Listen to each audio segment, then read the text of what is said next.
Bonjour à toutes et à tous et bienvenue à ce nouvel événement en ligne de la Fabrique de la Cité dédié à l'objectif ZAN. On va laisser une petite minute pour que les différents internautes puissent se connecter en ligne et ensuite nous pourrons commencer notre événement.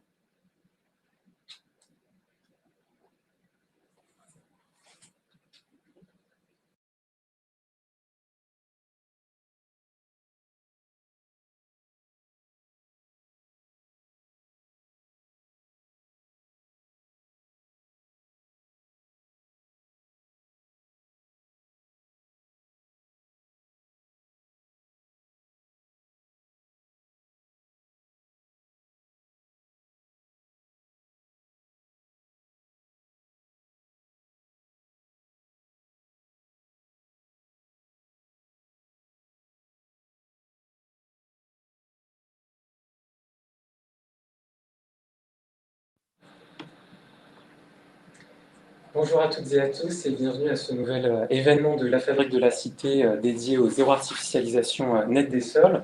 La Fabrique de la Cité est un think tank dédié à la prospective et aux innovations urbaines.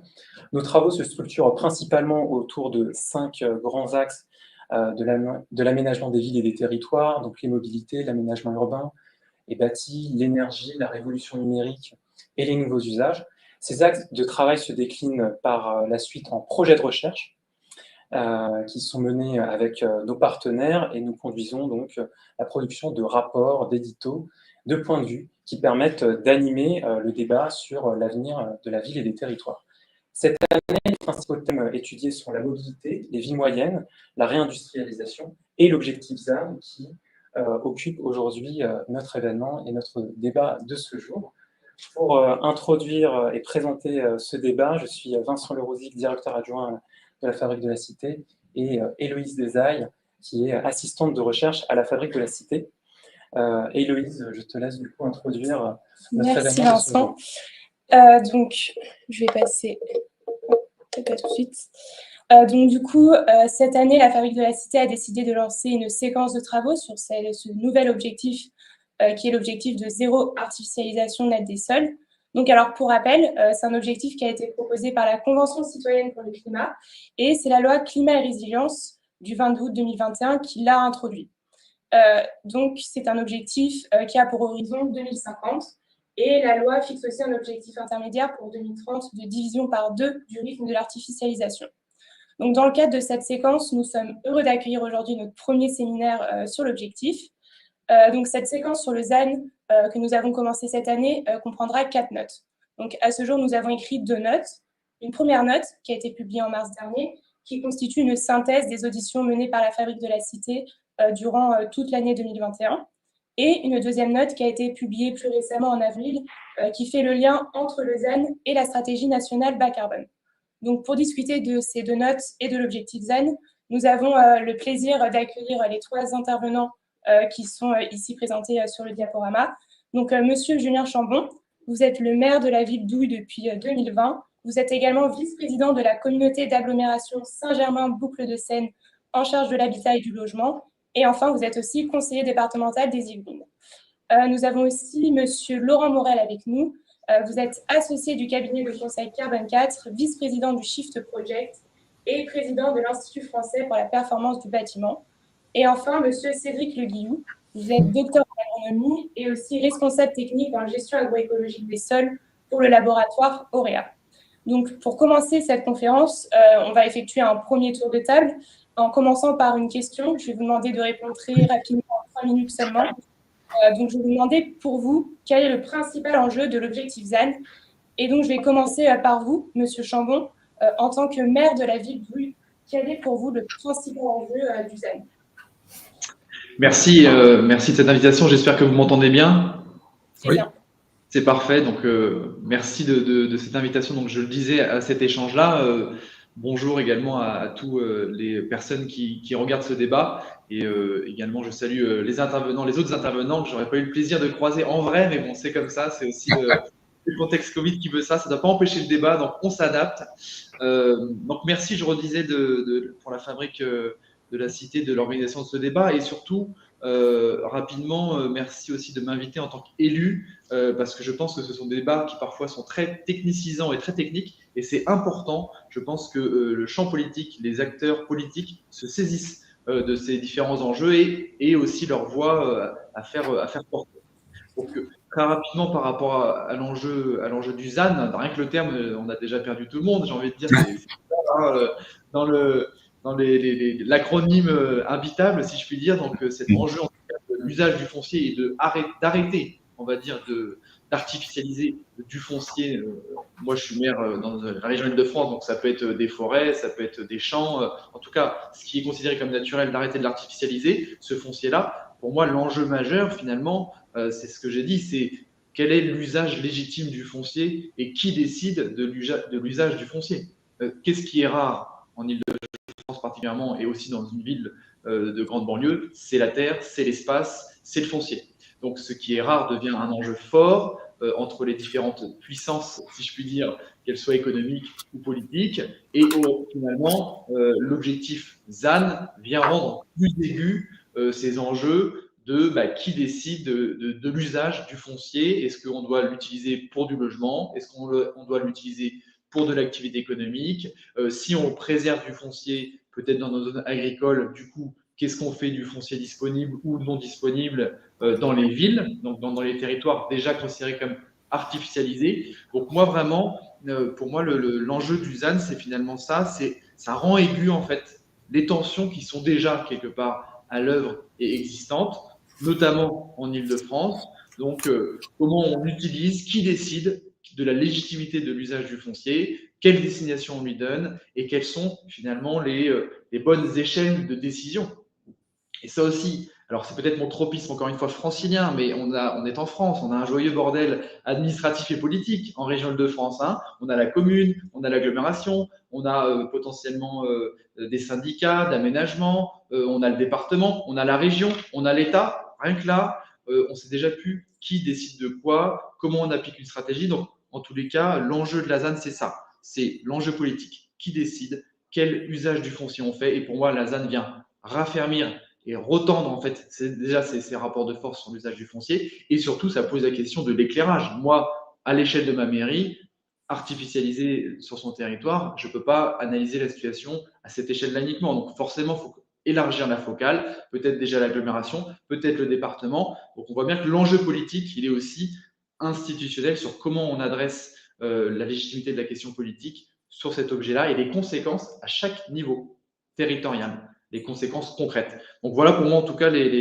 l'enjeu majeur, la pression que ça remet encore plus sur le foncier artificialisé si on veut préserver celui qu'on veut garder en naturel et qui décide, comment et pour qui, pour quels usages. Voilà pour moi en tout cas le gros enjeu aujourd'hui en tant que représentant politique face à ce maquis aussi institutionnel qui va se saisir de cette question pertinente au demeurant.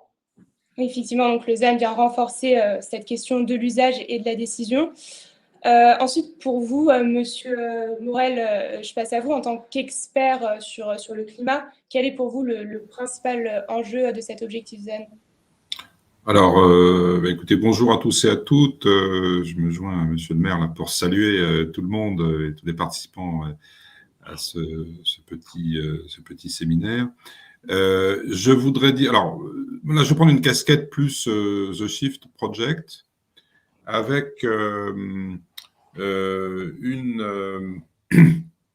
savez qu'on a publié récemment un document qu'on espère un peu exhaustif, qu'on a intitulé pompeusement Plan de transformation de l'économie française et qui plaide pour une planification de la transformation de l'économie française dans le sens de la décarbonation de l'ensemble de l'économie. Alors, on a eu le plaisir de voir que cette notion de planification écologique était maintenant reprise par l'ensemble des candidats à la présidentielle. Et donc, voilà, donc l'idée fait son chemin que la transformation de l'économie dans le sens de la décarbonation, ça ne peut pas se faire sans une planification, sans aligner les intérêts et les visions du politique, du pouvoir central, des des acteurs économiques, de la finance, des consommateurs, électeurs, des citoyens, hein, de l'ensemble du pays. Donc, cette planification, la transformation de l'économie, elle donne des objectifs à atteindre dans chaque secteur. Et donc, il y a un secteur particulier qui est celui du bâtiment, de la construction, de l'habitat, et de tous les usages des bâtiments que nous avons, commerciaux ou logements. L'ensemble du bâti en France représente un bon tiers des émissions du pays, et donc il est question, pour les réduire, de faire levier sur l'ensemble des paramètres à notre disposition. Alors, il y en a 3 des leviers.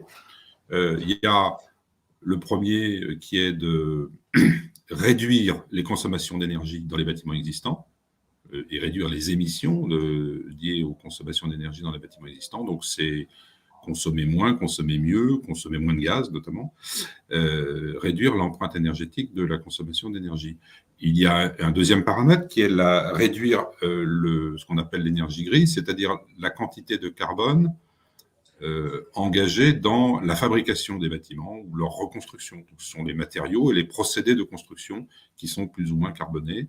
Donc là aussi, il faut faire des efforts considérables pour diviser par 5 selon la stratégie nationale bas carbone, pour diviser par 5 donc la quantité de carbone embarquée dans la construction. Et puis il y a un troisième élément, et c'est là que le ZAN intervient, c'est tout simplement de construire exactement ce dont on a besoin. Donc zéro artificialisation nette, ça veut dire en décarbonation de l'économie, construire moins, construire au bon endroit et construire mieux. Et donc être plus précautionneux avec la consommation des terres, et je reviens sur ce que disait M. le maire tout à l'heure, ce qui est rare, c'est la terre, et donc la terre, elle est rare parce que, effectivement, on ne peut pas continuer de consommer le foncier dans ce pays au rythme où on le fait, parce que ça veut dire qu'on construit trop, en quelque sorte, voilà.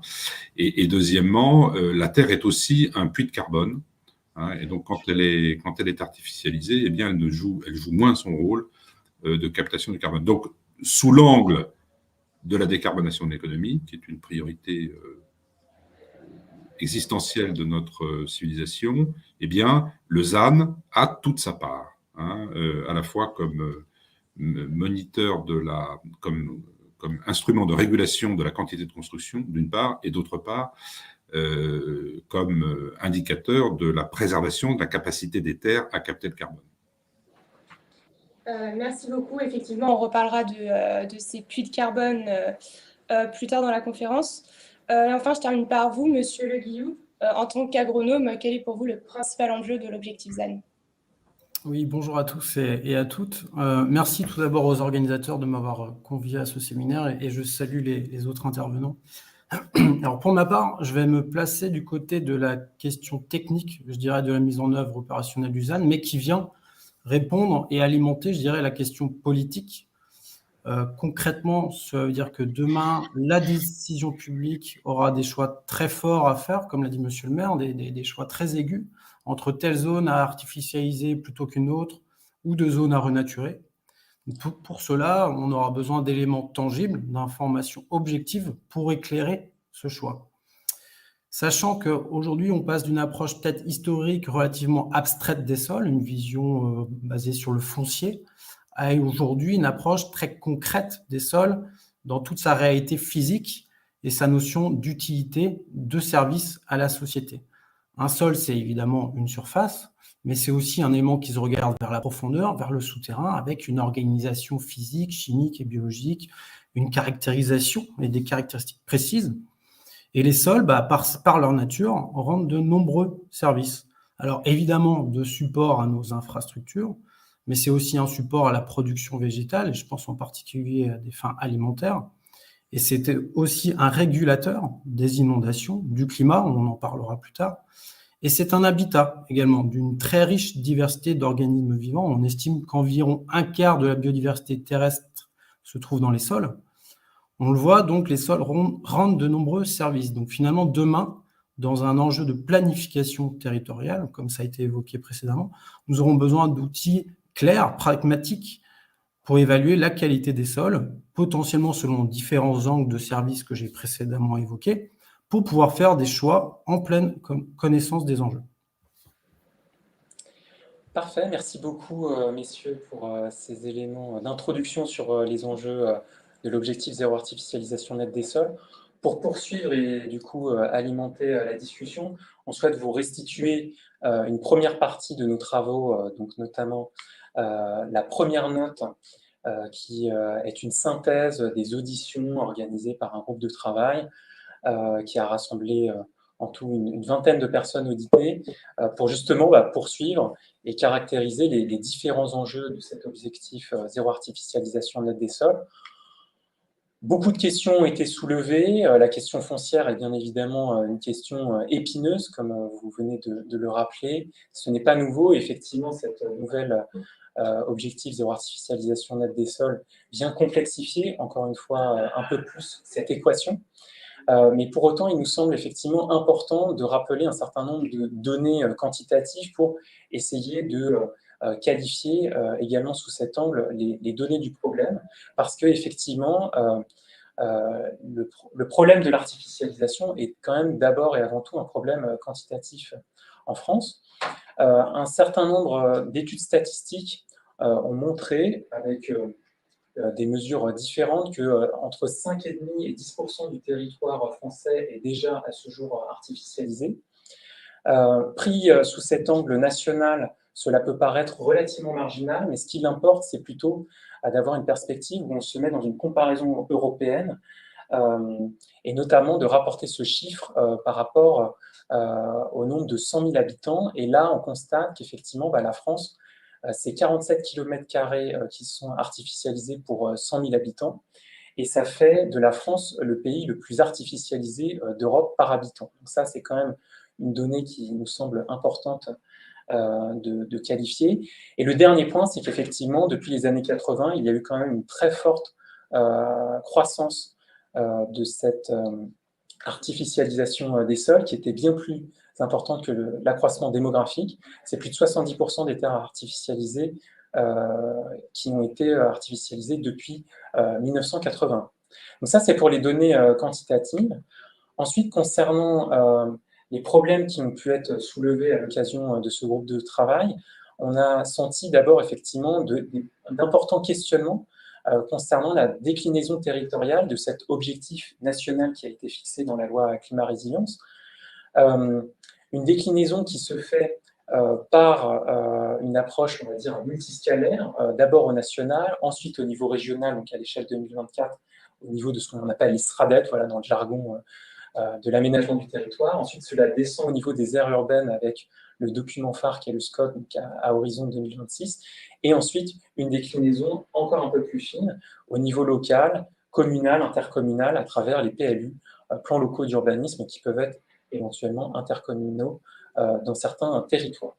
Et ça, c'est cette déclinaison de l'objectif, notamment du division par 2 du rythme de l'artificialisation à horizon 2030, de proche en proche, du plus général au plus particulier, qui interroge aujourd'hui beaucoup d'élus et d'acteurs de la ville et des territoires.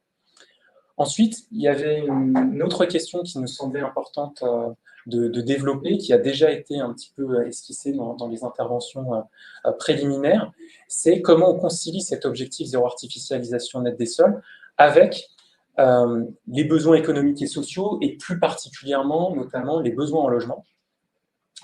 Un point, là encore, c'est peut-être les derniers chiffres que l'on vous présentera pour ensuite faire place au débat.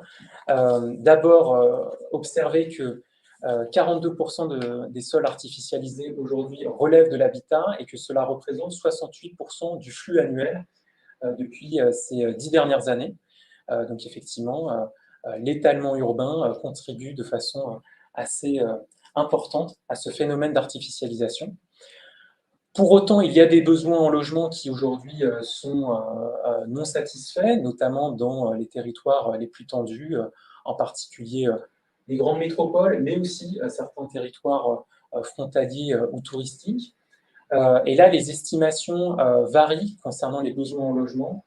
On a beaucoup retenu le chiffre de 500 000 logements nécessaires au début des années 2010. Aujourd'hui, les estimations les plus récentes parlent à horizon 2030 plutôt d'une production de l'ordre de 210 000 à 325 000 logements nécessaires. C'est en tout cas les dernières estimations du ministère du Logement en la matière.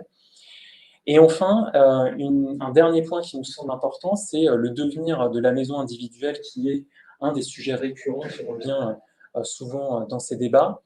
Et là-dessus, quand on regarde les choses de façon assez fine, on constate que c'est près de 1000 m² qui sont produits par nouvelles maisons individuelles construites. C'est le chiffre de 2018. On est à 934 m² pour être précis. Et ce qui nous fait dire qu'effectivement, dans une réflexion sur des formes urbaines un petit peu plus denses, on n'est pas nécessairement dans une remise en cause de la maison individuelle. Sur 934 m², en réalité, on peut construire plutôt 2, voire 3 maisons assez facilement. Et donc, cet objectif n'est pas nécessairement si peu conciliable avec l'objectif de zéro artificialisation nette. Voilà pour les éléments de cette première note sur l'objectif de zéro artificialisation nette des sols. On propose maintenant effectivement de faire un tour de table autour de ces premiers enjeux qui ont été soulevés, avant de revenir dans un second temps plus spécifiquement sur les enjeux de décarbonation. Oui, je vais commencer avec une première question pour vous, Monsieur le maire. En tant que maire et vice-président chargé du logement dans la communauté d'agglomération Saint-Germain-Boucles de Seine, comment est-ce que vous percevez cette injonction qui peut peut-être paraître contradictoire entre d'un côté la production de logements et de l'autre côté le zéro artificialisation nette des sols? Quand même votre habileté à esquisser le débat sur la maison individuelle, je dois dire chapeau, parce que certains se sont plutôt pris les pieds dans le tapis politiquement, mais bon, ça montre bien toutes les tensions vives qu'il y a sur le mode d'habitat, le mode de construction de la ville. C'est ce que je disais tout à l'heure, c'est qu'à un moment donné, si on veut plus artificialiser, grignoter ce qui est considéré comme naturel, du coup, ça remet toute la focale sur ce qui est déjà aujourd'hui considéré comme artificiel, donc quoi? Donc globalement, la ville. Et en région parisienne, on a ce que vous avez décrit, la ville qui s'est étalée. Moi, je suis une ville de banlieue, de grande couronne. On a ce mode d'habitat pavillonnaire, étalé, auquel finalement, qui s'inscrit d'ailleurs historiquement, qui est assez ancien. On a un mode pavillonnaire qui date par exemple du 19e siècle, qui était une première phase très bourgeoise. Et puis on a eu cette massification du pavillon, mais qui est un peu l'idéal français, parfois dans l'inconscient collectif, ce rêve de la maison individuelle. Donc on voit bien que c'est un sujet qui peut lever les passions et les débats, et qui peut être aussi traité très différemment par les forces économiques, les fédérations du bâtiment ou de l'habitat individuel, qui on voit bien sont très susceptibles sur ce sujet-là. En tous les cas, ça montre bien que pour nous les élus, c'est un vrai casse-tête, parce que ça remet finalement à jour toutes les contradictions de la ville aujourd'hui. La ville telle que aujourd'hui les habitants aussi la souhaitent, la rêvent, ça va être à la fois une ville avec plus de nature. Donc si on vient la densifier, si on vient la retravailler, dans quelle perspective on le fait, comment on remet de la pleine terre en ville, c'est une ville qui en effet de plus en plus coûte cher à ses habitants en loyer. Aujourd'hui, on parle beaucoup des gilets jaunes, de ceux qui ont occupé les ronds-points parce que le gasoil les a exclus parce qu'il était trop cher. Mais en fait, en région parisienne notamment, c'est le loyer qui aspire le pouvoir d'achat des gens et qui devient une telle contrainte, mais qu'on soit locataire, d'ailleurs, je dis le loyer, mais simplement la charge du logement. Il suffit d'être propriétaire, de s'endetter très lourdement pour acheter son fameux pavillon à Houille pour se retrouver exempt pendant 20 ans. Donc on voit bien en tout cas que politiquement, il y a un vrai enjeu sur la façon dont on fabrique la ville pour l'habiter, pour que économiquement elle permette à chacun d'être soutenable et d'y vivre économiquement. Et du coup, ça pose la question des modes d'accès au logement. Donc, le logement social, nous, par exemple, c'est un territoire sur lequel on est en carence, on est en déficit, donc on doit forcément avoir des objectifs de construction. On n'a pas de foncier disponible, donc c'est forcément la ville sur la ville. Ça a interrogé, bien sûr, tout ce que vous disiez sur la façon dont on fait de la mutation urbaine, mais dans quelle perspective, dans quelle qualité? Néanmoins, on a une identité à faire valoir, une zone pavillonnaire qui est majoritaire, à laquelle les gens sont attachés. La remettre en cause, c'est parfois une vraie levée de bouclier. Donc, on voit bien qu'en tout cas, on a du mal à faire dialoguer et à trouver parfois le chemin de crête entre à la fois les aspirations des habitants qui sont attachés à des formes d'habitat qui correspondent un peu à ce que vous disiez, une forme d'étalement urbain, plus ou moins qualitatif, Il y a des zones pavillonnaires avec des maisons de certaines qualités qui permettent quand même d'avoir des charges normales. Et puis en même temps, on a des zones pavillonnaires, comme tout habitat, qui peut être très dégradé, plutôt issu d'un bâtiment de pavillons fabriqués de façon très industrielle et qui sont des passoires énergétiques aussi. Donc il y a aussi tout l'enjeu de la consommation du bâtiment, aussi dans l'enjeu dit pavillonnaire. Mais on a vraiment, en tout cas, ces besoins, ces injonctions, comme vous le disiez, paradoxales, à la fois les aspirations des habitants sur le modèle de la ville dont on ne veut plus, une ville minérale, on n'en veut plus. Une ville aussi, vous savez, avec ces fameuses tours ou ces bars très, comment dire, qui symbolisent les années, les grands ensembles, les années 60, 70, 80. C'est aussi quelque chose qui est rejeté, alors que c'est une bonne façon, dans l'absolu, de construire sur une petite surface foncière et d'avoir beaucoup d'espaces désartificialisés. Mais je pense que cette forme d'habitat, en tout cas, elle est pas bien perçue en France, et surtout quand elle a été couplée avec des logiques de peuplement, ou plutôt de personnes populaires, ça a donné ce qu'on appelle les cités, etc. Donc je pense aussi qu'on a appris de cet écueil-là, de la fabrication de la ville, qui a créé plutôt des poches de pauvreté, donc, sur lesquelles on revient. C'est tous les débats sur l'ANRU, le renouvellement urbain. Donc je pense qu'on ne va pas faire deux fois les mêmes erreurs. Donc on voit bien en tout cas qu'on a du mal, en tant qu'élu local, en faisant l'effort de l'échelle, à dialoguer avec toutes les parties prenantes, avec vraiment cette tension entre à la fois le besoin du logement, mais préserver un mode d'habitat, préserver des densités humaines. Alors après, la densité de l'habitat, c'est encore autre chose, qui sont acceptables, acceptées, et finalement tracer un petit peu ce cheminement sur c'est quoi la ville de demain qui intègre ces aspirations, mais si on veut pas artificialiser ce qui est déjà naturel, comment la ville, elle aussi, construit la ville sur la ville avec de nouveaux paradigmes, une nouvelle volonté de retrouver de la respiration, quelque chose qui est acceptable pour la population. En tout cas, nous, on est vraiment confrontés à ça dans une ville de grande banlieue qui attire cette population de Paris notamment, ou de la petite couronne, qui choisit maintenant. C'est plus, j'ai plus les moyens de m'acheter à Paris, non, je choisis ce territoire parce qu'il est encore respirable, il y a encore des espaces extérieurs, il y a encore du jardin. Mais maintenant, cette promesse, si je puis dire, politique, de cette qualité du cadre de vie, elle est vraiment re-questionnée, et Lausanne vient encore plus accélérer ce processus par cette mutation urbaine. Finalement, il faut trouver le chemin, il faut trouver l'équilibre, et ça, je peux vous dire, ça va être coton. Oui, justement, je rebondis sur ce que vous venez de dire. Le ZAN vient accélérer ce processus de mutation. Donc, pour rappel, l'objectif ZAN, il est prévu pour 2050, et l'objectif intermédiaire de division par 2 de la consommation d'espace est prévu pour 2030. Je me tourne vers vous, Monsieur Morel. Selon vous, est-ce que ces objectifs temporels sont réalisables pour les acteurs de la ville et des territoires, et est-ce qu'ils sont suffisants au vu de la crise climatique ?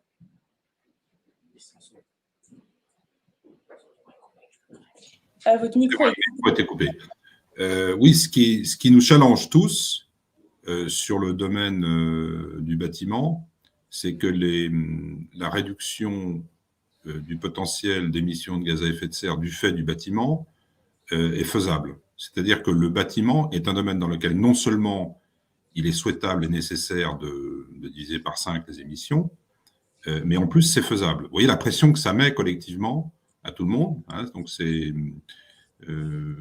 on peut le faire, on le démontre parfaitement bien. Hein, encore une fois, le triptyque réduction de l'énergie des bâtiments existants,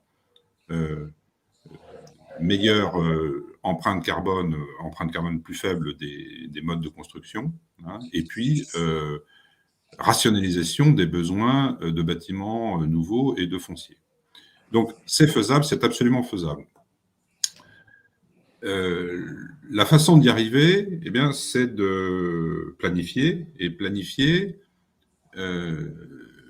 c'est déjà objectiver les choses. Donc, moi, je pense que c'est important de souligner ce que vous avez dit, c'est-à-dire de donner des chiffres du nombre de logements nouveaux dont on a besoin dans ce pays, de 110 à 325 000. Donc, il y a des chiffres sur la table, et de les objectiver, ces chiffres. C'est-à-dire de les ramener ensuite au niveau de chaque ville, de chaque région, qui devrait pouvoir définir ses besoins quantitatifs et qualitatifs de logements et d'autres bâtiments. Donc, cette notion de planification est fondamentale.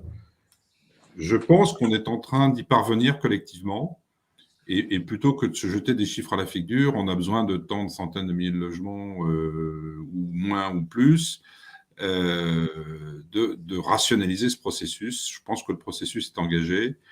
et que ça va permettre d'avoir un débat plus serein sur, encore une fois, la quantité et la qualité des constructions nécessaires. Et puis, je voudrais dire que la décarbonation, c'est aussi un enjeu simultané sur les matières premières d'une part, sur les ressources naturelles d'une part, et sur les ressources humaines d'autre part. Au fond,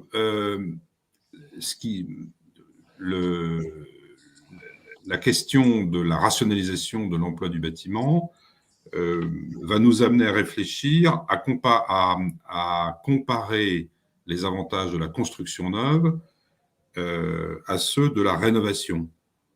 C'est-à-dire que les mêmes besoins de logement peuvent être remplis par des bâtiments rénovés plutôt que par des constructions neuves.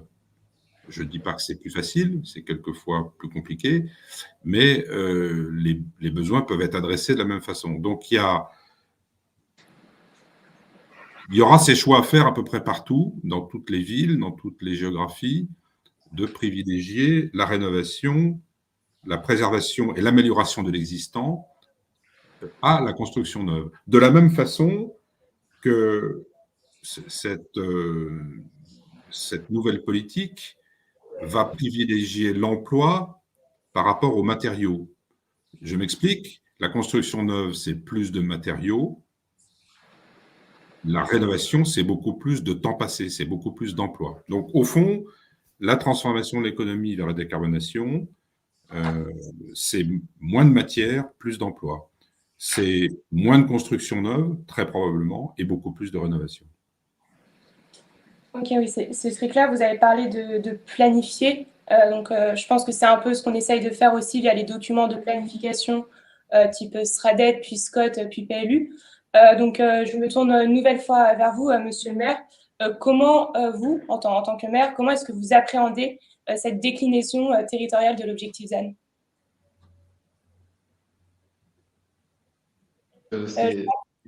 Oui, vous m'entendez? Oui, très bien, pardon. Oui, pardon.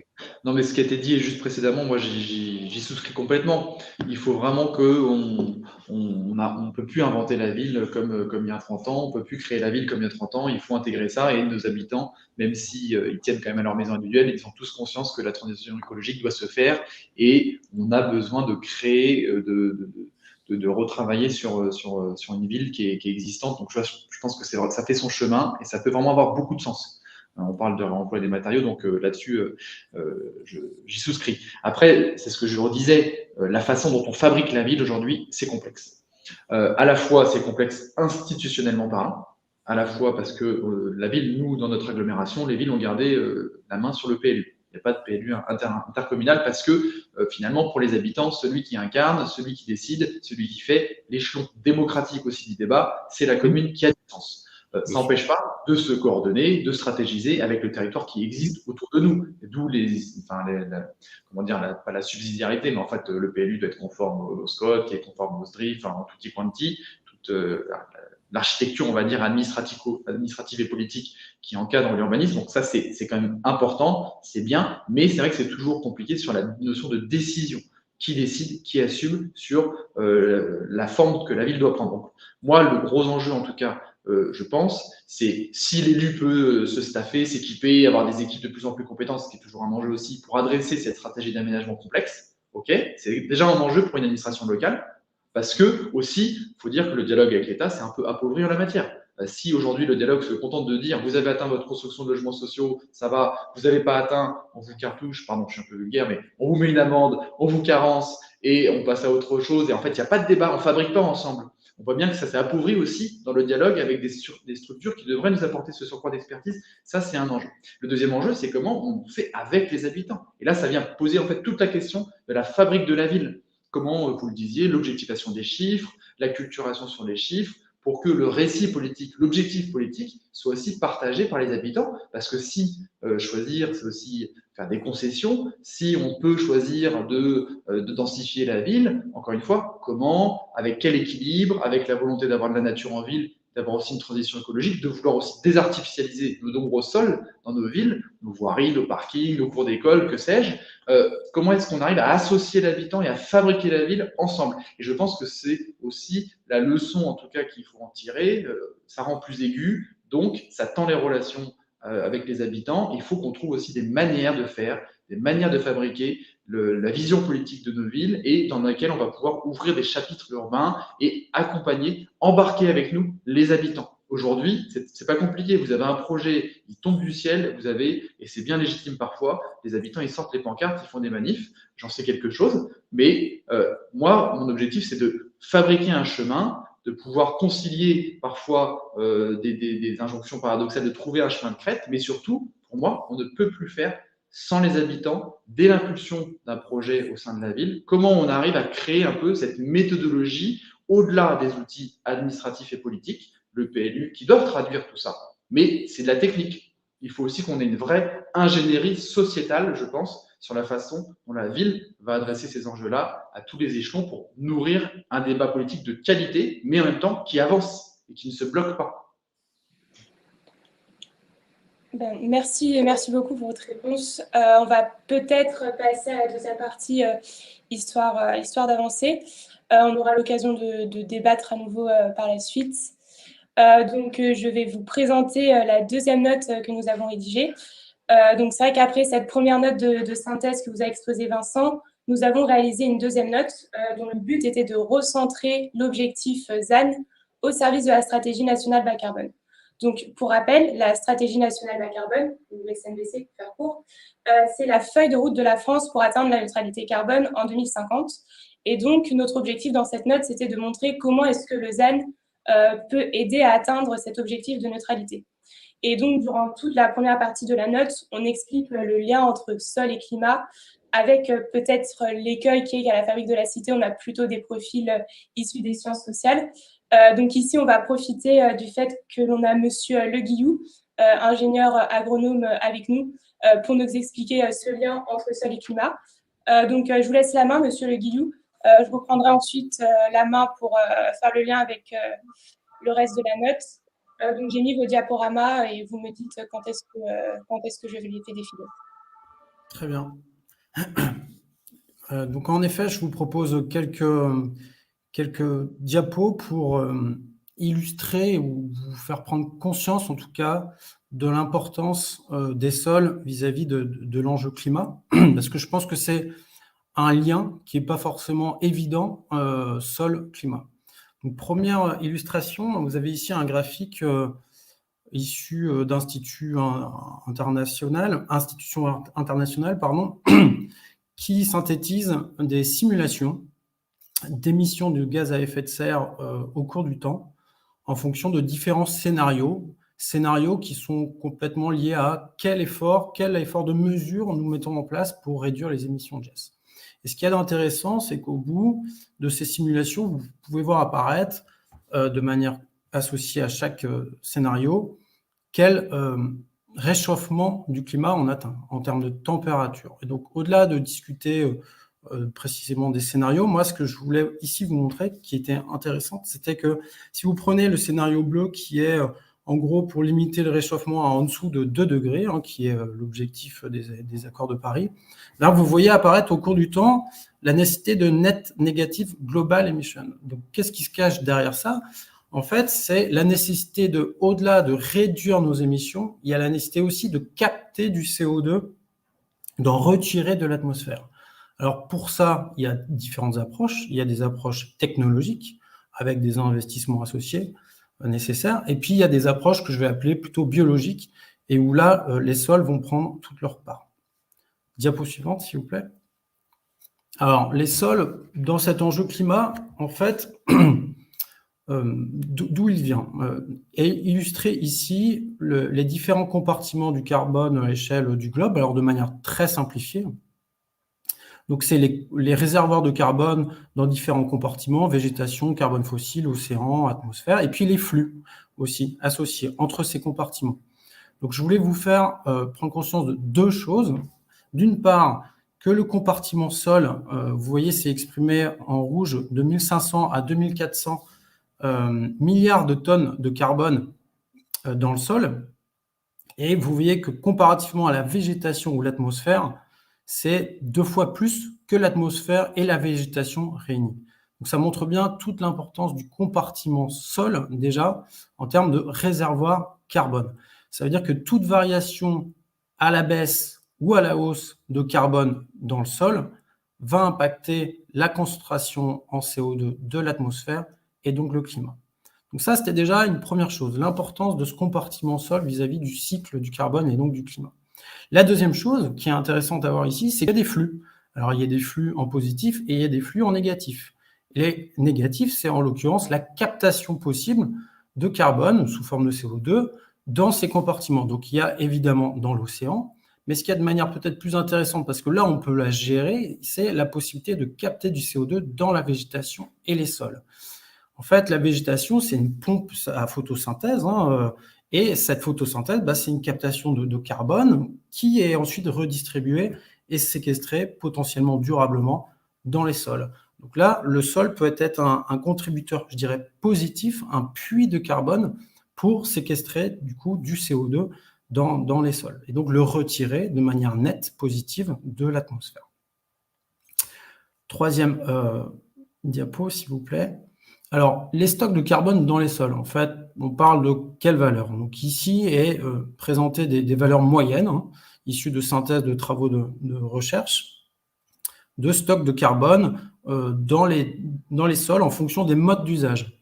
Donc on voit par exemple que les forêts peuvent en moyenne stocker environ 80 tonnes de carbone par hectare, les prairies équivalent, les vergers et cultures autour de 50 tonnes et les vignes 35 tonnes, et les sols artificialisés, c'est indiqué variable pour le moment parce qu'on a encore relativement peu de recul, mais les premières références en tout cas acquises montrent que le stock de carbone est loin d'être négligeable dans les sols artificialisés. Donc ça veut dire qu'il y a un stock à protéger dans ces sols et potentiellement à augmenter aussi dans ces sols artificialisés.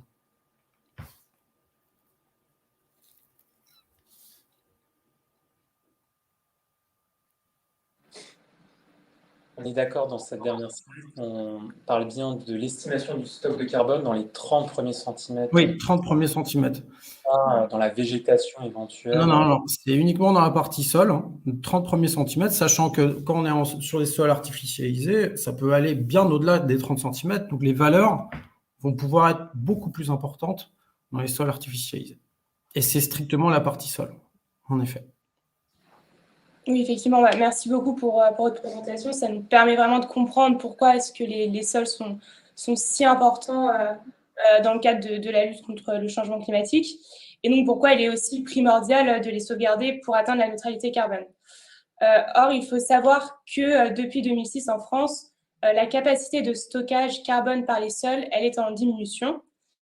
Mais la stratégie nationale bas carbone table, elle, sur une augmentation de la capacité des puits de carbone pour atteindre la neutralité carbone.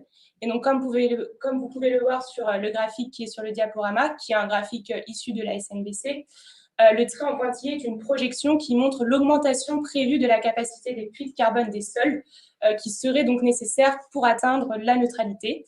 Et donc, la SNBC le précise elle-même, il est indispensable de protéger les sols si on veut arriver à un tel résultat. Et donc, comme on peut le voir, c'est là où la courbe se met à décroître de manière plutôt importante. À partir de 2030, la SNBC est vraiment sur un accroissement important de cette capacité de stockage des sols. Également, d'un point de vue un peu plus global, pour parvenir à la neutralité carbone, il est primordial de limiter les émissions indirectes issues de l'artificialisation des sols. Donc, c'est plutôt les émissions liées à la construction, dont a parlé M. Morel tout à l'heure, ou encore au transport.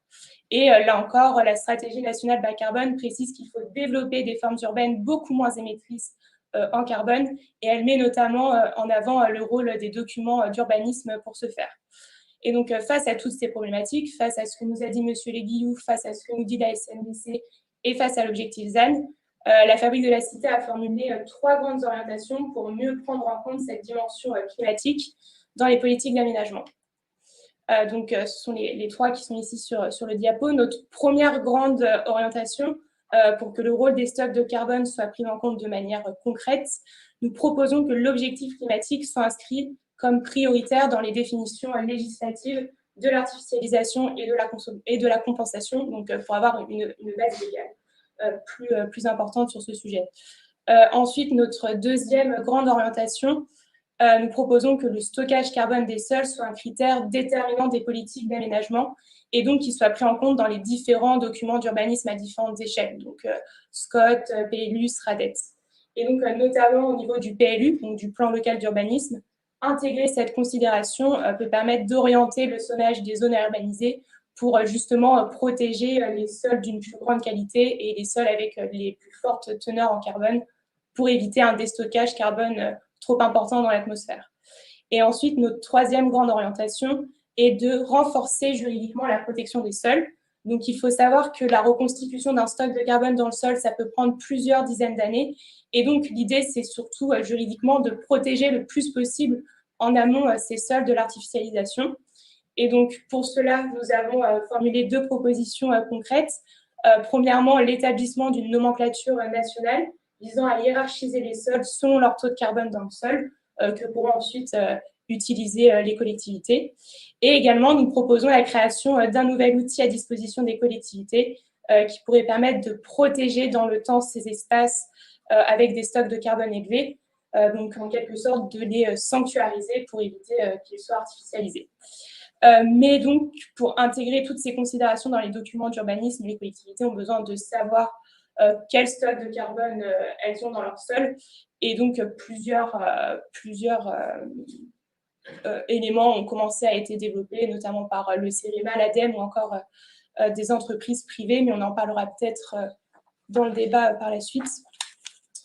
Je te laisse. Et justement, effectivement, place au débat. Il nous reste un quart d'heure si on veut tenir les temps pour avoir un débat qui se termine à 19h et qui permette de faire place par la suite à un autre grand débat, paraît-il, de la soirée. Du coup, on vous proposait effectivement de pouvoir déjà réagir un petit peu à ces propositions. Et puis, je vais peut-être commencer par Monsieur Le Guillou. C'est effectivement, déjà, comment vous voyez ces propositions de la Fabrique de la Cité sur cette priorisation de l'objectif climatique autour des enjeux du zéro artificialisation nette des sols. Et puis, vous avez développé en interne chez Auréa un outil qui s'appelle Carbon Stock, qui permet justement d'estimer de façon fine les capacités de stockage actuelles et le potentiel de stockage à venir dans les sols. Est-ce que vous pouvez aussi nous en dire 2 mots? Oui. Donc moi, en tout cas, d'avoir cette première entrée carbone, elle me semble avoir du sens parce que c'est mesurable, en fait. Par rapport à d'autres enjeux qui pourraient être adressés autour des services rendus par les sols, c'est peut-être l'enjeu le plus mesurable clairement et pouvant être partagé auprès des acteurs.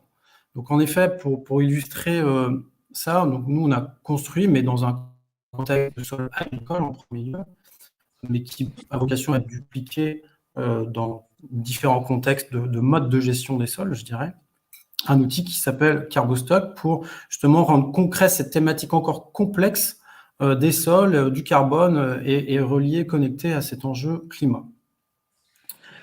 Donc, je ne sais pas si on peut voir la diapo. Si, oui, bon, on l'a mise. Elle est partagée. Ah, voilà.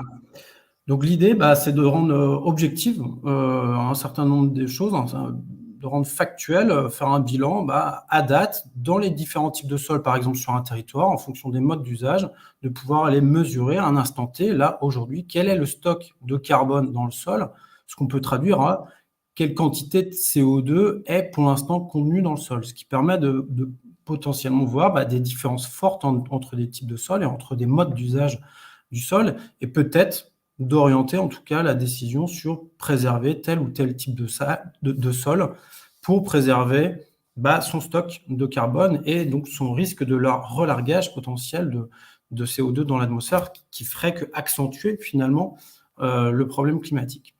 Ça, c'est un premier élément. Après, il y a un deuxième élément qui est le potentiel de stockage. Parce qu'on l'a dit, on peut avoir un flux net vers le sol de CO2, donc une séquestration. Donc là, ça peut être aussi intéressant de pouvoir déterminer en fonction des types de sols à nouveau sur un territoire, quel est le potentiel de séquestration additionnelle de carbone dans ces sols. Donc ça, c'est des choses qui peuvent être caractérisées. Une troisième chose qui peut être regardée, c'est l'évolution du stock, parce que là, on regarde à un instant T, mais ça peut être intéressant de voir en fonction des modes d'usage de ce sol, comment ça va évoluer dans le temps. Est-ce qu'on va avoir un bilan neutre ou est-ce qu'on va vers du stockage ou, à contrario, vers du déstockage avec le mode de gestion actuel du sol? Et un quatrième élément, c'est de pouvoir se dire, est-ce que si je réalise tel ou tel apport de produits organiques, de matières organiques, d'apports carbonés, finalement, qu'est-ce que ça va apporter à mon sol? Donc ça, on peut aussi le caractériser. Donc ça, cet outil, c'est une illustration de ce que pourrait être proposé demain comme outil sur cette entrée carbone. Pour cette présentation qui nous permet justement de montrer qu'aujourd'hui, des nouveaux outils existent, qui ne sont pas encore très connus, mais qui permettent justement de rendre opérationnel cet objectif d'articuler l'objectif zéro artificialisation nette des sols avec les enjeux climat résilience. Peut-être une question maintenant que je souhaiterais adresser à Laurent Morel. Il me semble des échanges que nous avons eus en préparant justement cet événement en ligne, vous ne connaissiez pas encore ces nouvelles méthodes qui étaient très orientées sur l'identification du stockage carbone. Comment vous adressez ce sujet, plus particulièrement de l'artificialisation des sols, dans vos réflexions au sein du Shift Project? Ça confirme une fois de plus l'extraordinaire qualité du carbone comme instrument de mesure de l'empreinte écologique au sens large. C'est-à-dire que on connaît déjà les vertus du CO2 pour mesurer au fond la quantité globale de pression qu'exerce l'activité humaine sur la ressource. Hein, et à nouveau, on constate que dans le sens des puits, à nouveau, le carbone est un bon marqueur de l'enrichissement par les chaînes carbonées du sol que la pratique agricole ou la non-artificialisation permet de réaliser. Donc, ça confirme une fois de plus cette qualité fondamentale du carbone comme instrument de mesure. Donc, c'est une très bonne chose et on se réjouit que ce genre de choses puisse se développer parce qu'on va avoir besoin de puits, comme vous le disiez tout à l'heure. On va avoir besoin de changements, d'évolution des modes d'agriculture pour avoir une agriculture qui soit plus contributrice de recarbonation des sols que l'inverse. Voilà, et il faut des instruments de mesure pour monitorer ça. Je voudrais juste rebondir sur ce que disait M. le maire de Houille tout à l'heure, pour bien sûr lui confirmer que dans le cadre d'une planification de l'économie française, il ne faut pas se contenter simplement de faire des plans. Il faut que ces plans soient lisibles et donc acceptables par les citoyens. Hein. Et donc c'est tout le sens d'une planification, c'est que ça intègre l'ensemble des productions, des usages d'un pays, la mobilité, l'alimentation, le bâtiment, le travail des gens. Et donc pour que les gens adhèrent à un plan d'urbanisation, il faut qu'ils comprennent que ce plan d'urbanisation est conforme avec une certaine vision heureuse, acceptable et dynamique de la société, bien sûr. Hein. Et donc, l'urbanisation n'est pas quelque chose à part, qui a ses propres règles et qui ignore le reste de la société, tout au contraire. Pour que ça fonctionne, il faut que les gens comprennent vers quoi on veut les emmener. Donc, l'urbanisation est un des éléments de cette planification, de ce plan de transformation de l'économie française dont on a besoin pour tracer une route, donner une vision à l'ensemble des citoyens. Eh bien, la transition est toute trouvée pour ma question pour Monsieur le maire. Effectivement, au vu de ces enjeux carbone, il convient effectivement de dresser à grands traits comment justement vous voyez votre rôle aujourd'hui pour faire en sorte que tout cela fonctionne, si vous partagez bien évidemment ces objectifs que l'on vient d'énoncer, de prioriser l'objectif carbone. Encore une fois, ça nous met une belle pression tout ça.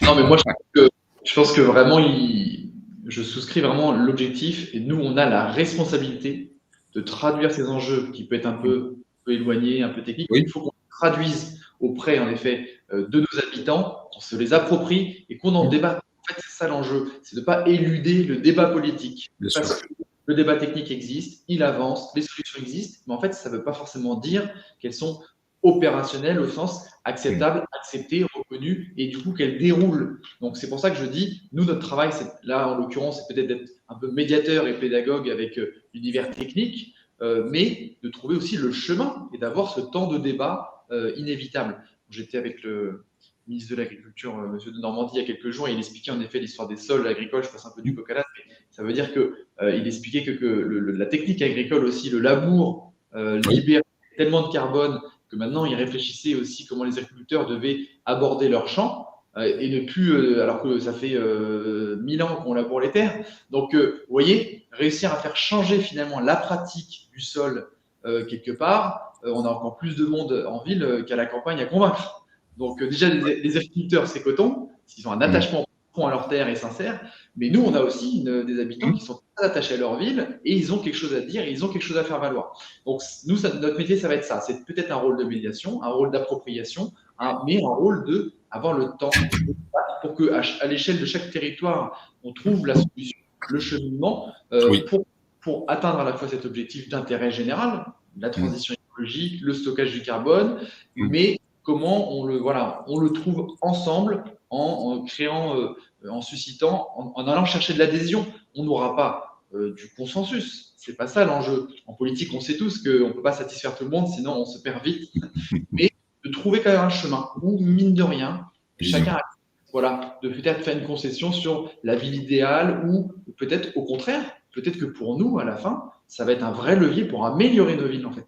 Pour retrouver de la nature en ville, pour retrouver une nouvelle façon de construire. Peut-être que nous, demain, dans le rapport de force avec nos amis les promoteurs, ça va peut-être nous aider demain à discuter la façon dont aujourd'hui ils ont à injecter du béton à tout va. C'est ça qui est peut-être intéressant. Donc nous, on doit, politiquement en tout cas, se saisir du sujet avec nos habitants et trouver le cheminement. C'est tout l'enjeu, en tout cas, pour moi, notamment dans des villes déjà construites, qui ont une histoire, et la façon dont on doit se projeter, de se faire avec les habitants et avec ces enjeux, dont on doit s'approprier les tenants et les aboutissants. En tout cas, voilà, moi, c'est le message, en tout cas, que j'ai à faire passer. Je n'ai pas de réponse, honnêtement. Ça s'écrit, tout ça. C'est en train de s'écrire. On voit bien que les 2 ans de Covid sont venus aussi percuter la façon dont les villes sont conçues, pensées, vécues. Et on voit bien qu'il va falloir qu'on marie un peu tous ces objectifs et qu'on trouve la manière de les atteindre. En tout cas, on a cette mission, je pense, c'est notre responsabilité, mais on ne le fera pas sans les citadins. Il faut qu'ils y gagnent aussi à la fin et que la ville y gagne. Parfait, merci messieurs pour ces échanges passionnants. On va prendre quelques minutes pour répondre à des questions qui sont assez nombreuses dans le chat. Voilà, donc suivant les questions, soit parfois c'est des questions qui s'adressent un peu plus à nous, parfois plus à vous, donc suivant le champ d'expertise. Donc je propose qu'on les passe en revue. Héloïse, tu avais une question. Oui, il y a une question notamment sur comment est calculée l'artificialisation. Donc c'était peut-être pas très clair, on est passé rapidement. Donc effectivement, selon les méthodes, ça varie. Donc entre 5,5% et 10%. Donc des fois, l'artificialisation est calculée à la parcelle, c'est-à-dire que sur une parcelle, la maison plus le jardin va être considéré comme artificialisé. Et dans d'autres méthodes, on va seulement considérer la maison comme étant artificialisée. Donc c'est pour ça qu'il y a une telle variation. Et donc voilà, des fois les jardins sont pris en compte et des fois ils ne sont pas pris en compte. Il y avait une deuxième question sous-jacente qui était liée à la biodiversité, donc notamment est-ce que alors plusieurs questions là-dessus, hein, si je note bien, notamment est-ce que les grands jardins peuvent favoriser la biodiversité, peut-être plus qu'un champ de maïs, alors peut-être Monsieur Le Guillou, si vous avez des éléments de réponse là-dessus. C'est vrai qu'on s'est focalisé sur la partie carbone. Pour autant, le sujet biodiversité est essentiel. Après, sur la biodiversité, je ne vais pas faire sursimplification. En fait, la biodiversité, ça va être lié au mode d'usage et au sein des modes d'usage, si on en est agricole ou si on est en urbain, etc., c'est comment on pratique, c'est ce que M. le maire évoquait un peu tout à l'heure. Selon des choix de pratique, on va pouvoir améliorer la situation ou au contraire la détériorer. Et ça va être vrai qu'on soit en urbain ou en agricole. Et ça va être vrai qu'on soit sur le carbone ou sur la biodiversité. Donc, de manière très simple, on ne peut pas catégoriser grande culture maïs versus jardin potager qui serait forcément meilleur. C'est malheureusement ou heureusement, pas aussi simple que ça.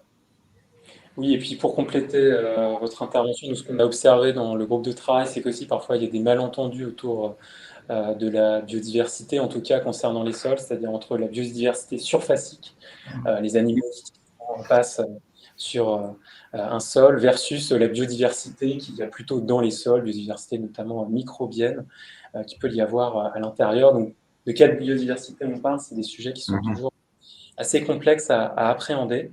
On avait une autre question qui vient là cette fois-ci. Alors, il y avait plusieurs questions en une. Comment éviter effectivement de déstocker le carbone? Bon, ça, on l'a un peu compris, notamment en évitant l'artificialisation, mais peut-être une question sous-jacente qui nous intéresse un peu plus, c'est peut-on augmenter la quantité de carbone stocké? Et si oui, comment? Oui, on peut. Enfin, ça dépend à quel niveau de stock on est de carbone dans le sol, mais intrinsèquement, les sols n'ont pas forcément le même potentiel. Ça va dépendre de questions un peu techniques de composition de ce sol, on va dire. Donc, on peut, selon les cas, augmenter un stock de carbone du sol. C'est ce que j'évoquais tout à l'heure avec cette notion de puits. Finalement, on a des bilans flux sortant et flux entrant, et quand le sol, il y a encore de la place, entre guillemets, il peut accueillir du CO2 et donc du carbone et donc le séquestrer. Donc voilà, le retirer de l'atmosphère. Donc ça peut être possible, oui. Initiative qui a été lancée par la France suite à la COP21 qui s'appelle 4 pour 1000, dont l'objectif est justement d'augmenter de 0,4% par an, donc au niveau mondial, les puits de carbone. Donc on recherche vraiment cette maximisation des puits de carbone pour compenser nos émissions. Alors, dans les autres questions, alors je commence par une question qui est arrivée, je crois, au tout début concernant le nombre de logements nécessaires pour répondre aux besoins en logement au niveau de la France. Donc, notamment, comment interpréter ces chiffres de 210 000 à 325 000 logements.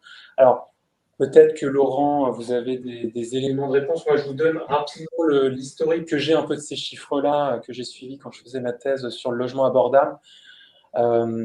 Les chiffres ont pas mal varié ces dernières années. Donc, comme je le disais, au début des années 2010, mais j'ai jamais trouvé de source qui attestait vraiment cet objectif. C'était un objectif de 500 000 logements qui avait été fixé comme objectif de politique publique. Ensuite, il y a eu en 2012 une étude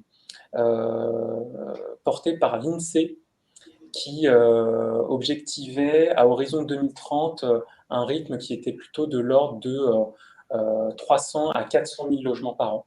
Voilà, ça c'était en 2012. Et là, les derniers chiffres que je vous ai présentés sont issus du rapport de la commission Rebsamen qui citait du coup une source ministérielle qui les avait informés de ces chiffres de 210 000 à 325 000 logements. Pour être honnête, je n'ai pas réussi à trouver de sources complémentaires à ce stade-là, mais c'est pour donner un ordre de grandeur des chiffres actualisés aujourd'hui au niveau du ministère. On nous posait une question subsidiaire qui était de savoir la part de rénovation dans cette quantité. Moi, j'ai cru comprendre que c'était plutôt pour les logements neufs, mais effectivement, on a déjà évoqué les enjeux de rénovation avec Laurent. Est-ce que vous avez des éléments complémentaires? Oui, enfin, nous, on avait fait, dans le cadre du plan de transformation de l'économie française, on a essayé, sur la partie logement, on a essayé de rassembler les mêmes éléments que vous évoquiez. Alors, il y a une statistique nationale qui dit qu'il y a à peu près actuellement 240 000 nouveaux ménages par an. Bon, donc, il y a objectivement à l'échelle, mais il faut prendre ça avec des pincettes, bien entendu, hein, mais il y aurait potentiellement 240 000 nouveaux ménages par an. Bon, Alors, donc ça peut donner, c'est pas un chiffre qui est incohérent avec le dernier que vous citiez, entre 210 et 305 et 325. Donc voilà, donc ça donne un enjeu, à peu près. Bien, une fois qu'on a dit ça, on a dit qu'une toute petite partie des choses, parce que la vraie question, c'est à quels endroits ces besoins vont se manifester. Il se pourrait très bien que ce chiffre net recouvre des réalités très très diverses, c'est-à-dire des baisses à certains endroits et des augmentations à d'autres. Auquel cas, enfin, si effectivement il y a des, vous voyez bien que le sujet est un petit peu complexe, c'est-à-dire que si effectivement il y a des régions qui se dépeuplent et d'autres qui connaissent une croissance forte, eh bien, on se retrouve potentiellement avec un besoin de nouveaux logements qui est beaucoup plus important. Donc, et là, on va toucher un point de la planification, c'est-à-dire qu'il s'agit, c'est pour ça que j'y reviens tout à l'heure, je reviens sur ce que je disais tout à l'heure, dans le cadre d'une planification, je pense qu'il appartient à chaque région de définir sa propre vision du besoin de logement et à quels endroits dans sa région, voilà, pour qu'on puisse vraiment raisonner. Maintenant, ça, c'est le besoin de nouveaux logements et de cet ordre-là, mais ça comprend aussi bien les logements neufs que les rénovations. Précisément, il y a une partie des logements en France qui ne sont pas utilisés, on évalue à quelques pourcents. Est-ce qu'on peut en faire quelque chose en rénovation? Il y a des logements qui sont mal utilisés, précisément parce qu'ils sont de mauvaise qualité, et donc il y a des mètres carrés qui sont sous-utilisés. Donc il y a des enjeux de rénovation très importants. Il y a quand même un très très gros potentiel d'amélioration de l'attractivité des logements via la rénovation. Et donc c'est une priorité importante, même si, comme je le disais tout à l'heure, l'équation économique de ces rénovations n'est pas évidente, puisqu'en fait, ça peut coûter relativement plus cher de rénover que de construire, dans certains cas. Hein. Donc, effectivement, on a une autre question aussi intéressante sur plutôt l'aménagement commercial, qui est donc, est-ce que le ZAN serait finalement pas une opportunité pour repositionner le foncier au cœur des politiques d'aménagement commercial? Donc, je ne sais pas si Monsieur Chambon, vous avez un avis à ce sujet. Bon, c'est moins mon sujet, mais en tout cas, ça pose la question juste par rapport à juste précédemment sur juste une petite digression sur la densité. Il y a un phénomène aussi en ville qui pèse, c'est le desserrement des ménages. C'est-à-dire que Oui. on fait du logement pour plein de gens, donc on a une dédensification du logement. Ouais. Les modes de vie sont tels qu'ils sont. Avant, vous aviez des fois 3 générations, c'était pas atypique. Vous aviez, ben voilà, les gens maintenant, famille monoparentale, ils divorcent. Donc voilà, c'était juste un petit cri pour dire qu'on a aussi ce double phénomène qui est parfois très violent, c'est qu'on construit plus pour moins de gens. Donc voilà, c'était je l'ai pensé fort, donc je voulais le dire sur la précédente question. Non, sur les zones commerciales, moi j'ai moins l'expertise, mais il est sûr que ça pose la question. Nous, on a sur l'échelle de Houille, on a une zone commerciale avec une boîte à chaussures posée sur une dalle de goudron. Bon, bah forcément, c'est une hérésie, quoi. On artificialise le sol. Nous, on a un vrai problème aussi, c'est les eaux pluviales, la façon dont ça ruisselle. Ça me fait penser un peu à ce débat-là, finalement. On doit repenser la question sur comment les surfaces et la peau de nos villes absorbent l'eau de pluie. Donc, on est un peu dans la logique finalement du stockage de carbone quelque part parce que nos modèles urbains, nos modèles d'assainissement ont complètement éludé cette question-là. Donc, du coup, désolé, je partais sur une thématique que je connaissais, mais sur les zones commerciales, moi, je trouve en tout cas que le modèle de la boîte à chaussures posée sur la galette de goudron, en tout cas, est une hérésie, à mon sens, et encore plus en ville quand le foncier est tellement rare et précieux et qu'on cherche à le désartificialiser. En tout cas, ça, c'est mon point de vue en tant qu'élu. Parfait. On avait peut-être une dernière question qui nous arrivait concernant effectivement les enjeux de la vacance dans le parc existant. Alors, sur les données, on avait une question sur les données, mais on ne pourra pas les mobiliser en tant que tel parce qu'effectivement, ce n'est pas le sujet qu'on a ouvert précisément. Monsieur le maire ou Monsieur Morel, est-ce que vous avez des éléments sur comment lutter contre la vacance et justement permettre de mieux utiliser le parc existant dans cette situation contrainte? Non, mais je pense que M. Morel l'a dit, il faut que chaque territoire connaisse bien la réalité de son sujet. En fait, moi, j'ai le sentiment des fois qu'on a beaucoup de chiffres qui circulent et on n'en va pas chercher à les objectiver, en fait, à les creuser. On nous dit il faut construire tant de logements. Bon, bah, à un moment donné, oui, mais où, quand, comment, sur quel territoire connaissons-nous exactement notre parc? Mais, Le logement absolument. social, on en construit énormément. Il y en a Oui. besoin, il n'y a pas de débat. Le prix du logement fait que pour loger certaine personne, pour qu'elle se loge, il faut du logement abordable à travers le logement social.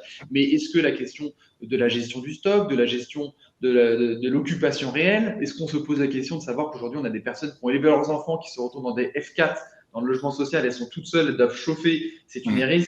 Donc, je pense qu'il faut parfois aller au-delà de la politique de chiffres et de quotas et objectiver, chercher à comprendre en effet le fonctionnement de son parc de logement. Après, nous, à l'échelle de Houille, on a une part de logements vacants qui n'a pas l'air atypique et quand on la questionne, elle est plutôt due aux transitions. J'ai un logement qui est sur le marché, il va être vacant pendant 2-3 mois, il va être reloué, donc il faut faire attention un peu à cette idée qu'il y aurait un trésor caché. Hein. À mon avis, il ne faut pas non plus trop faire de plans sur la comète. Mais en revanche, il faut que chaque territoire se pose la question de la réalité de ses besoins et de son état, de son diagnostic du parc de logement. Je trouve qu'on est trop à chaque fois sur de l'incantation et des politiques de chiffres qui ne sont pas travaillées assez sérieusement. À mon sens, c'est la première étape. Quel est Oui, oui. le point réel et l'état existant de la situation? Absolument. La planification des besoins doit être régionalisée. C'est une des recommandations fortes qu'on a essayé de faire dans le cadre du plan de transformation de l'économie française. Donc, il y a des chiffres nationaux, mais qui veulent, c'est des espèces de moyennes. Vous savez, c'est comme, pardon, je vais finir avec, j'avais un professeur de physique qui disait, la moyenne, ça veut rien dire. Vous prenez un gars, vous lui mettez la tête dans le four, les pieds dans le frigidaire, en moyenne, il est bien. Donc, voilà, c'est ça, c'est le, pardon de ce petit truc, mais en gros, les moyennes, les grands chiffres ne vont pas nous donner grand-chose, si ce n'est juste un point de départ de la réflexion, mais il est impératif que la planification des besoins de logement puisse se décliner au plan régional enfin, à l'endroit où est gérée la décision, comme vous disiez tout à l'heure, c'est-à-dire au niveau du PLU, du maire, etc., que chaque collectivité locale se pose la question de ses besoins, encore une fois, dans un cadre d'ingénierie sociétale, je reprends votre terme, c'est-à-dire d'une réflexion sur ce que doit être la ville, quels emplois, quel fonctionnement, et donc quels besoins de logement, pour quelle ville, voilà, et donc et on regarde ensuite les vacances de son secteur, pas les vacances en général, hein, pour essayer d'arbitrer construction neuve, rénovation, etc. Mais on a les outils aujourd'hui quand même avec les PLU, les STRADET. Enfin, on a beaucoup progressé en France depuis 20 ans, enfin, en tout cas sur le document d'urbanisme. Les cadres existent, il faut qu'on s'en empare et il faut qu'on intègre ça dans une réflexion de planification stratégique qui est la première étape de la politique, qui n'est pas la loi, hein, qui est la vision, justement. Hein. Et donc, on est un pays où la planification a très bien fonctionné dans les années 70 pour les 30 glorieuses. Il n'y a aucune raison qu'on ne soit pas capable, avec les outils de planification, de gérer ce nouveau paradigme qui est celui qui nous est imposé par la physique et par la préservation des ressources naturelles. Parfait. Merci beaucoup, messieurs, d'avoir participé à ce débat sur un sujet toujours passionné et passionnant. Voilà. C'était vraiment très, très riche de croiser vos regards respectifs sur cette problématique qui, effectivement, est technique, bien évidemment, mais hautement politique. Je crois que vous avez pu illustrer, en tout cas, avec une belle hauteur de vue, les différents enjeux de ce débat.